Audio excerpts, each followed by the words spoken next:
जय माता दी।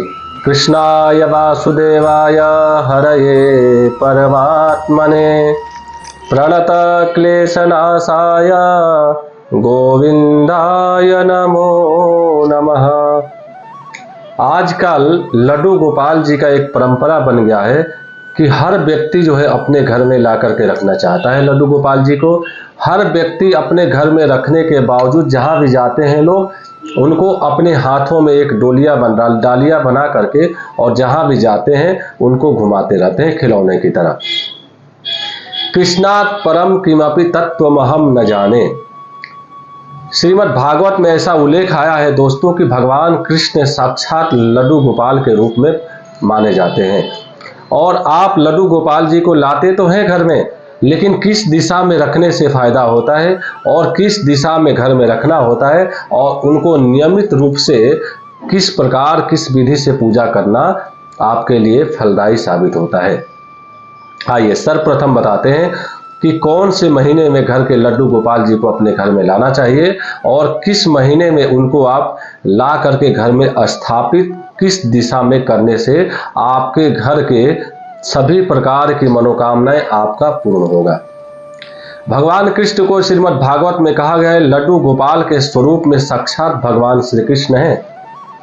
उनको आप कभी भी जन्माष्टमी आने वाला है क्योंकि भगवान कृष्ण का जन्म ही हुआ था उसी अष्टमी के दिन भाद्रपद शुक्ल पक्ष की अष्टमी तिथि को और रोहिणी नक्षत्र के रात्रि को मध्य 12 बजे भगवान कृष्ण धरती पे साक्षात के रूप में प्रकट हुए थे।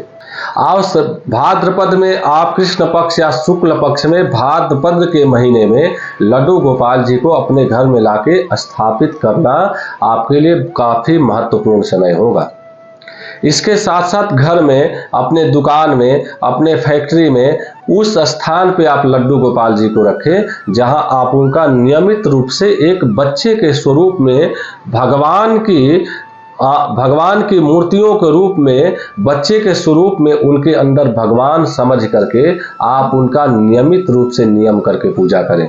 आप अपने घर में ईशान कोण में ला करके पूरब और दक्षिण या उत्तर के कोण पे आप ला करके लड्डू गोपाल जी की स्थापना करें। उसके साथ साथ कभी भी लड्डू गोपाल जी को विशेष करके आप ध्यान रखें कि उनको एक पालने के स्वरूप में पालने में उनको स्थापित करना चाहिए। इनका नियम बहुत ही स्वरूप है। इनका नियम करने से व्यक्ति के समझिए घर में साक्षात भगवान कृष्ण के रूप में आते हैं। वो ध्यान पूर्वक सावधानी पूर्वक लड्डू गोपाल जी को सभी लोग लाकर रखते तो हैं, लेकिन उनका नियम, उनका समय, वर्ण, उनका स्नान, ध्यान, उनका पूजा कभी भी नहीं करते हैं।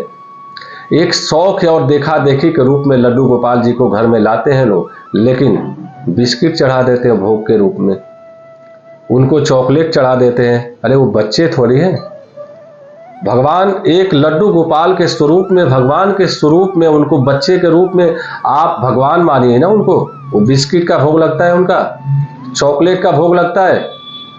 कभी भी किसी भगवान को आपने देखा है बिस्किट खाते हुए? उसमें कितनी सामग्रियां मिली हुई होती है गलत प्रकार का। तो सावधानी पूर्वक उनको जो है भगवान को सुबह स्नान ध्यान कराना, रात्रि को उनको वस्त्र उतार करके, रात्रि की वस्त्र पहना करके उनको शय्यावस्था पे उनको सुलाना, सुबह जगाना। नियमित रूप से अपना भाव भगवान के समक्ष अगर आप प्रकट करते हैं तो लड्डू गोपाल के स्वरूप में भगवान आपके घर में साक्षात विराजमान है। और कोशिश कीजिए कि उनको एक डलिया में ले करके हर जगह खिलौने के स्वरूप में उनको मजाक मत बनाइए। इस मंदिर में, इस स्थान पे, इस जगह पे कोई खिलौना थोड़ी है वो। उसी स्थान से उनको उसी हाथों से भगवान को लेकर जा रहे हैं, उसी स्थान से मल मूत्र त्यागेंगे, उसी स्थान से अब दूसरी जगह रखेंगे। तो उनमें और आप में फर्क क्या रह गया? भगवान को लेकर चल रहे हैं, किसी खिलौना के लेकर थोड़ी चल रहे हैं। और कहीं जाते समय उनको किसी पड़ोसी को दे देते हैं, तो मंदिर में दे देते हैं। अरे क्यों लेकर के आए थे आप उनको? अपने घर में ले आकर के भगवान को आप जहां भी जाते हैं घर के दूसरे सदस्य को बोलिए कि सावधानी पूर्वक उनका पूजा करे, उनका पाठ करे, उनको भोग लगाए और भगवान से माफी मांग कर जाइए कि हे भगवान आप अपने हमारे घर में विराजिए और आपके कृपा से हम कहीं जा रहे हैं और कुछ दिन बाद आएंगे तो आपका आशीर्वाद जरूर लेंगे। कभी भी भगवान को बिस्किट और चॉकलेट का भोग मत लगाइए, कभी भी भगवान को अकेला मत छोड़िए।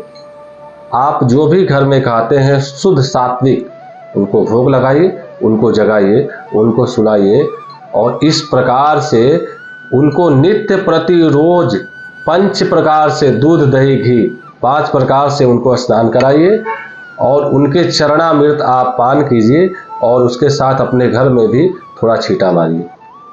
आपके घर के दरिद्रता, आपके व्यवसाय में उन्नति, आपके शत्रु समाप्त, आपके घर में सभी प्रकार के परिपूर्ण होगा। जैसे एक कमल के पुष्प धीरे धीरे करके अपने मुंह को खुलता जाता है और हर प्रकार से आपके हर मनोकामनाओं को पूर्ण होता है। तो इस प्रकार से लड्डू गोपाल जी का लाने का सही समय होता है जन्माष्टमी भाद्रपद शुक्ल पक्ष में, अष्टमी या भाद्रपद कृष्ण पक्ष के महीने में लड्डू गोपाल जी को घर में लाइए। लेकिन दोस्तों सावधानी पूर्वक उनको भगवान के स्वरूप में मानिए, खिलौने के स्वरूप में नहीं। उनको जो भोग आप खाते हैं उनसे अच्छा भोग भगवान को चढ़ाइए। उनको सुबह शाम जो है शुद्ध सात्विक प्रकार से उनका पूजा कीजिए, उनको सुलाइए, जगाइए और तन समर्पित, मन समर्पित और यह जीवन समर्पित चाहता हूँ हे भगवान, आपको क्या करें समर्पित। सभी प्रकार की समर्पित होकर जिस भी अवस्था में आपके पास जो भी हो उनको समर्पित करते हैं तो आपको किसी भी प्रकार का कमी नहीं होने देंगे भगवान कृष्ण के रूप में लड्डू गोपाल जी। जय माता दी।